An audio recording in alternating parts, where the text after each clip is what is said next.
اللہ تعالیٰ نے نماز فجر کے وقت اٹھنے کا حکم کیوں دیا؟ سائنسدانوں کو کی دل دہلا دینے والی تحقیق۔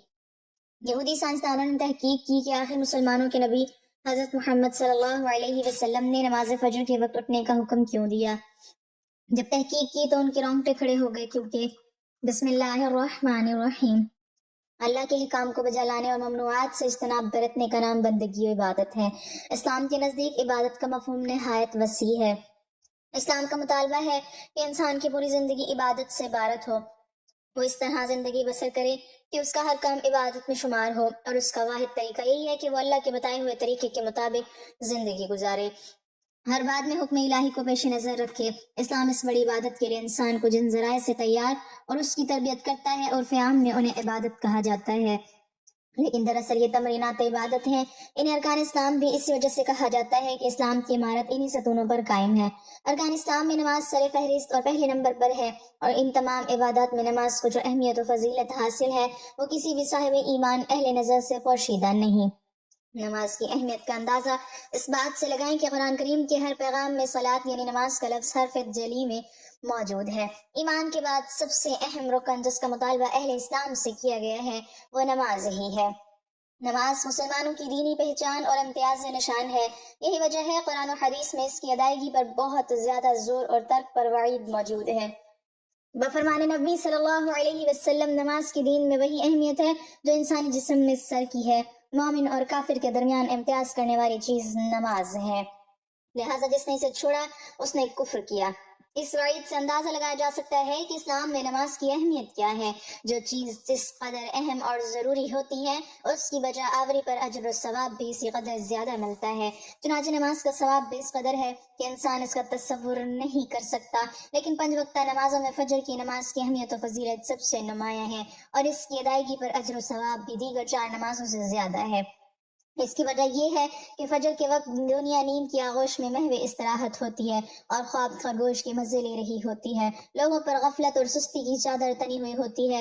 ایسے میں نرم و گرم آرام دہ بستر کو چھوڑ کر اللہ کی اطاعت و محبت میں بارگاہ الہی میں سجدہ ریز ہونا بڑا پرمشقت اور نفس کو زیر کرنے جیسا مشکل کام ہے۔ اللہ تعالیٰ کی سنت یہ ہے کہ بندے کو جس نیکی کے کرنے میں مشقت زیادہ ہو اور نفس و شیطان سے لڑائی لڑنی پڑے، اللہ اس پر زیادہ اجر و ثواب عطا کرتا ہے، چاہے وہ نیکی کتنی ہی چھوٹی کیوں نہ ہو۔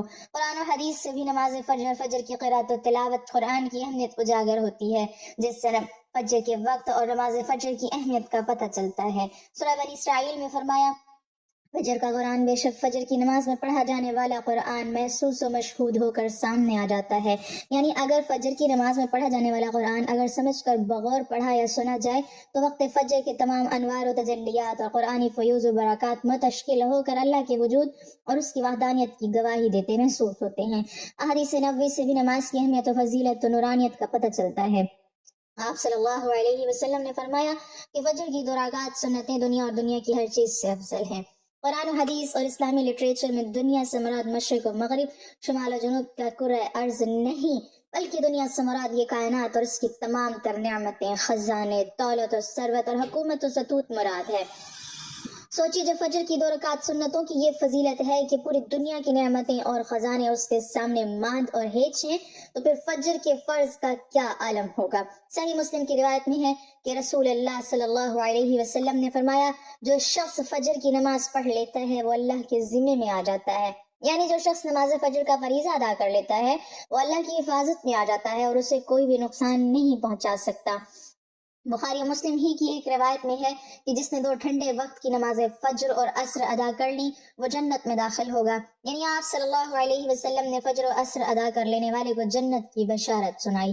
ایک اور روایت میں ہے کہ رسول اللہ صلی اللہ علیہ وسلم نے فرمایا، جو شخص عشاء کی نماز باجماعت ادا کرے گا اسے آدھی رات کے قیام کا ثواب ملے گا۔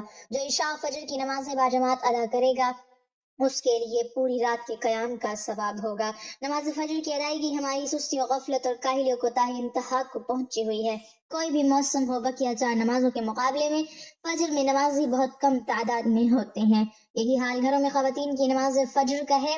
فجر میں وہ اہتمام نہیں ہوتا جو بقیہ 4 نمازوں کی ادائیگی میں ہوتا ہے۔ موسم گرما میں راتیں چھوٹی ہونے کا بہانہ اور موسم سرما میں صبح سردی کا عذر لیں، لیکن ہمارا ہر بہانہ اور عذر نماز میں کوتاہی و غفلت کے سلسلے میں اللہ کے ہاں ناقابل قبول ہوگا۔ ہم میں سے اکثر لوگوں کو ایک شکوہ ہمیشہ رہتا ہے کہ روزی میں برکت نہیں، گھر میں برکت نہیں، کتنا ہی کما لیں پتہ ہی نہیں چلتا کہ کہاں گیا۔ ہر وقت کوئی نہ کوئی پریشانی رہتی ہے، کبھی بیماری تو کبھی کوئی اور تنگی۔ اگر ہم اس تمام بے برکتی، تنگ دستی، بے روزگاری اور پریشانیوں کو نماز فجر کی عدم ادائیگی کے پس منظر میں دیکھیں تو معلوم ہوگا یہ سب بے برکتی اسی سبب سے ہے کہ ہم نماز فجر کی ادائیگی میں حد درجہ کوتاہی، غفلت، لاپرواہی اور سستی کا شکار ہیں۔ رسول اللہ صلی اللہ علیہ وسلم کے حوالے سے متعدد احادیث موجود ہیں جن میں رزق کی تسکین و فراوانی اور برکت کو نماز فجر کی ادائیگی سے مشروط کیا گیا ہے۔ ایک فرمان نبی صلی اللہ علیہ وسلم کا مفہوم ہے کہ رزق تقسیم کرنے والا فرشتہ ہر صبح فجر کے وقت بندوں کا رزق لے کر زمین پر اترتا ہے، لہٰذا جو دروازہ فجر کے وقت کھلا ہوتا ہے فرشتہ اس کا رزق دروازے پر رکھ کر چلا جاتا ہے، اور جو دروازہ فجر کے وقت بند ہوتا ہے فرشتہ اس کا رزق واپس لے کر چلا جاتا ہے۔ اس فرمان نبی صلی اللہ علیہ وسلم نے فجر کے وقت دروازہ کھلا ہونے کا مطلب یہ ہے کہ جس گھر کے افراد صبح فجر کے وقت بیدار ہو کر نماز فجر ادا کرتے ہیں انہیں ان کا رزق عطا کر دیا جاتا ہے۔ دروازہ بند ہونے سے مراد یہ ہے کہ جس گھر کے رہنے والے صبح فجر کے وقت سوتے رہتے ہیں اور نماز فجر کی ادائیگی میں غفلت کوتاہی کے مرتکب ہوتے ہیں انہیں ان کے رزق سے محروم رکھا جاتا ہے۔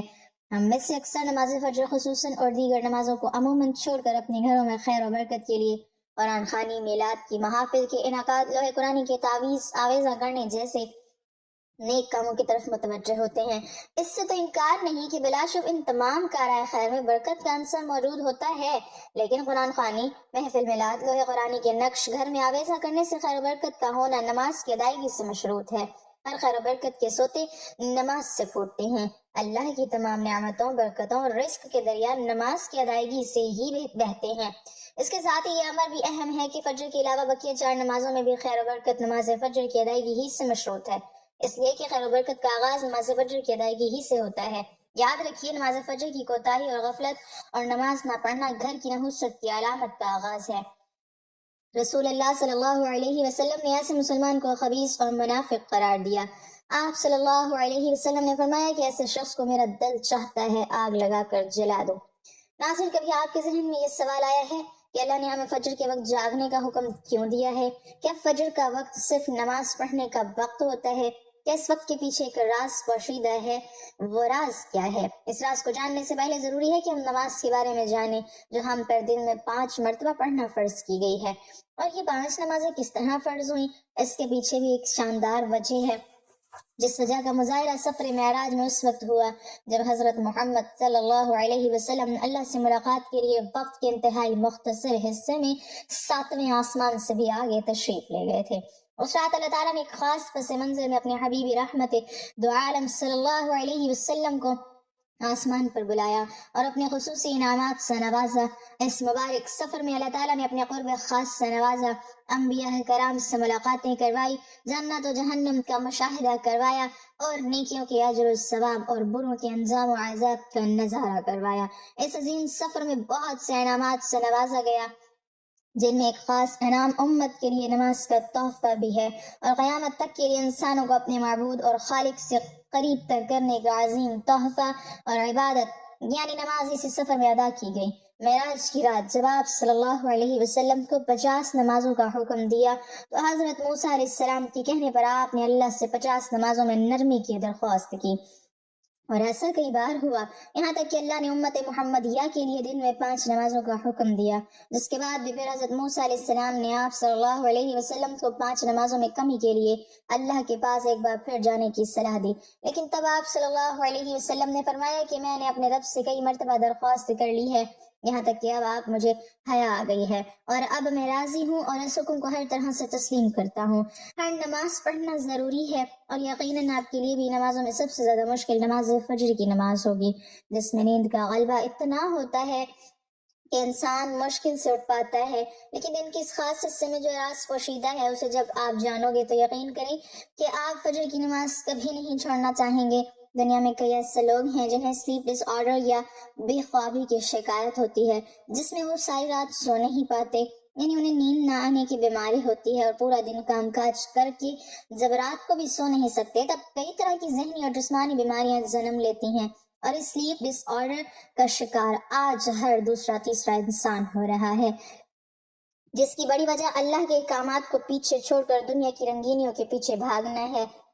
ساری رات جاگنے کے بعد فجر کے قریب کچھ دیر نیند آ جاتی ہے، لیکن وہ نیند جسم کو پرسکون نہیں کرتی ہے، جس کی وجہ سے اکثر لوگ جاگتے جاگتے اور ہر قسم کی دوائیوں کے استعمال کے باوجود جب سو نہیں پاتے تو وہ اللہ سے یہ سوال ضرور کرتے ہوں گے، اے اللہ مجھے نیند کیوں نہیں آتی؟ آخر کیا وجہ ہے؟ بہت کم لوگ ہوتے ہیں جو اس کیفیت میں اپنے اندر پیدا ہونے والی اس آواز کو سن پاتے ہیں جس میں ان سے کہا جاتا ہے کہ بستر سے نکلو، نماز پڑھو، اللہ کا ذکر کرو۔ اور یقین کریں جو لوگ اس آواز کو سن پاتے ہیں اور اس پر عمل کرتے ہیں انہیں تا حیات کبھی بھی سلیپ ڈس آرڈر کی شکایت نہیں ہوگی۔ اس حوالے سے ایک صوفی نظم ہے جسے ایک امریکی مصنف یعنی کتاب کے لکھنے والے نے ترجمہ کیا ہے، جس کا عنوان ہے یعنی دوبارہ مت سو جانا۔ صبح کی ٹھنڈی ہوائیں ایک راز لاتی ہیں تمہارے لیے، دوبارہ مت سو جانا۔ خود سے پوچھو تم کیا چاہتے ہو، دوبارہ مت سو جانا۔ لوگ دروازے کی چوکھٹ سے آ جا رہے ہیں جہاں سے دو دنیایں ملتی ہیں، وہ دروازہ کھلا ہے، گول ہے، دوبارہ مت سو جانا۔ اس نظم میں بیان کردہ دروازہ ہماری دنیا اور اس دوسری دنیا کا ہے جہاں سے فرشتے ہر صبح اور شام کو اترتے ہیں، جن کا ذکر اس حدیث پاک میں ملتا ہے جس میں آپ صلی اللہ علیہ وسلم نے فرمایا کہ رات اور دن میں فرشتوں کی ڈیوٹی بدلتی رہتی ہے، اور فجر اور عصر کی نماز میں ڈیوٹی پر آنے والے فرشتے اور جانے والے فرشتے ایک دوسرے سے ملتے ہیں۔ پھر تمہارے پاس رہنے والے فرشتے جب اوپر چڑھتے ہیں تو اللہ تعالیٰ پوچھتا ہے، حالانکہ وہ ان سے بہت زیادہ اپنے بندوں کے متعلق جانتا ہے، کہ میرے بندوں کو تم نے کس حال میں چھوڑا؟ تو وہ جواب دیتے ہیں کہ ہم نے جب ان کو چھوڑا تو وہ فجر کی نماز پڑھ رہے تھے، اور جب ان کے پاس گئے تب وہ عصر کی نماز پڑھ رہے تھے۔ فجر اور عصر کی نمازوں کے اوقات میں سونے سے منع کرنے کے پیچھے بھی ایک بڑی وجہ ہے، اور وہ یہ ہے کہ سائنس کہتی ہے کہ صبح سورج طلوع ہوتے وقت اور شام کے غروب ہونے سے پہلے سونا نہیں چاہیے، کیونکہ صبح کے وقت زمین پر آکسیجن بہت زیادہ مقدار میں ہوتی ہے، جس وقت ماحول تر و تازہ ہوتا ہے، اور یہ آکسیجن آپ کو دن بھر فٹ رکھنے کے لیے انتہائی ضروری ہے۔ تو جو اس وقت سو جاتا ہے تو وہ اس تازہ آکسیجن سے محروم رہ جاتا ہے، اور عصر کے وقت زمین پر آکسیجن کی کمی ہو جاتی ہے، تو اگر کوئی سو جاتا ہے اس کو آکسیجن کی کم مقدار ہی مل پاتی ہے، جس کی وجہ سے جب وہ جاگتا ہے تو اس کے سر میں درد اور طبیعت بوجھل ہو جاتی ہے، اور یہی بڑی وجہ ہے کہ دین اسلام میں ان دونوں اوقات میں سونے سے منع فرمایا گیا ہے۔ رسول کریم صلی اللہ علیہ وسلم نے فرمایا، طلوع شمس سے پہلے اور غروب شمس سے پہلے نماز ادا کرنے والا جہنم میں ہرگز داخل نہیں ہوگا۔ نماز فجر کے بارے میں ایسے بے شمار فضائل اور بھی ہیں جن کو ہم نہیں جان سکتے، اگر انسان ان کو جان لے تو کبھی کوتاہی ہی نہ کرے۔ رسول کریم صلی اللہ علیہ وسلم کا فرمان ہے، اگر وہ لوگ عشاء اور فجر کی فضیلت کے بارے میں جان لیں تو وہ ضرور بالضرور ان نمازوں میں حاضر ہوتے، چاہے ان کو خود کو گھسیٹتے ہوئے ہی آنا پڑے۔ اب آپ خود اندازہ کیجئے کہ ایک طرف ان دونوں نمازوں کی اتنی فضیلت و اہمیت ہے، اور دوسری طرف ان کی ادائیگی میں کتنی سستی اور لاپرواہی بڑھتی جاتی ہے۔ اللہ تعالیٰ ہم سب کو 5 وقت نماز پڑھنے کی توفیق عطا فرمائے اور ہمارا خاتمہ بالخیر فرمائے، آمین۔ ناظرین، کمنٹ باکس میں اللہ تعالیٰ کے 99 ناموں میں سے ایک نام ضرور ٹائپ کریں۔